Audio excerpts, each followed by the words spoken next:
Doctor Who has changed a lot since it first began in 1963, and one of the easiest ways to spot this change comes right in the opening lines for the first Doctor and the ninth. Doctor Who has had an incredible legacy stretching over more than 60 years. In that time, the show has grown from a small British serial drama about time and space travel, to the longest-running sci-fi show on TV. However, just because its roots go back to the 1960s, it hasn't stopped the show from evolving over time. Thanks to unique mechanics such as the ability for the main character to regenerate, the show has been able to transform itself as the star and title character has changed form and face over a dozen times. With each new regeneration, the Doctor has to find themselves, and settle into the role of this universal protector who constantly finds themselves in the middle of trouble and triumph. And despite sharing a name, each new Doctor brings a distinct new focus to the show. What Are You Doing Here shows how the Doctor didn't start as a friendly character. William Hartnell's Doctor was a grumpy old man. November 1963 introduced the world to William Hartnell as the mysterious figure known only as the Doctor. However, it was much less a world stage and more of a national broadcast through the British Broadcasting Corporation, or BBC. Despite the limitations, the show managed to capture an entire world inside a small blue police box, and excite and invigorate viewers everywhere. At the onset of the show, the audience is introduced to an unusual young woman first, Susan, the Doctor's granddaughter, who appears to be at odds with her peers in school. A short time later, this odd young woman walks into what appears to be a scrapyard, being closely tracked by two teachers from the school who have concerns about the young woman.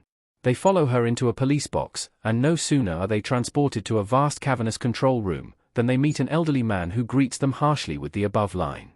At this point, the Doctor could be described as short-tempered, frustrated, and unwilling to interact with apparent intruders. Run highlights how modern Doctor Who is more of an action TV show. NU Who updated the formula in several ways. More than 40 years later, in 2005, the show was revived under the careful leadership of the visionary showrunner, Russell T Davies. In the hot seat playing the Doctor, the incredibly talented Christopher Eccleston held that privileged position. Once again, the show begins following a young woman, this time a shop worker, who seems entirely disinterested in her mundane life, and longs for something more. Rose is then followed by a group of mysterious living shop mannequins, before she bumps into a man who she noticed a short time earlier, and he grabs her hand, delivering the simple but emphatic instruction, run. Between the two introductions, it's clear that the tone is different, and aside from anything that could be tied to the time and equipment, the 2005 Doctor Who was much more lively and action-heavy. Eccleston's ninth Doctor was positively gleeful, even as he was running for his life from killer plastic. The reality is that each iteration of the Doctor has to bring their own trademark to the role and find their Doctor, but it also highlights something else significant as these contrasting Doctors come and go. The more Doctor Who changes, the more it stays the same. Doctor Who sticks to tradition despite decades of history. The reality is that Doctor Who has always been multifaceted, just like its leading character. Despite a slower drama-focused story kicking off the show in 1963, the series quickly picked up the pace and introduced high-intensity, action-packed adventures. The Doctor took on a vast variety of aliens and monsters across time and space, and while his primary mood was one of tedious frustration, he had a softer side that, on the other hand, Christopher Eccleston's ninth Doctor may have led with a giant grin and exuberant laughter, but over the course of his time on the show, signs of the crotchety old man appeared.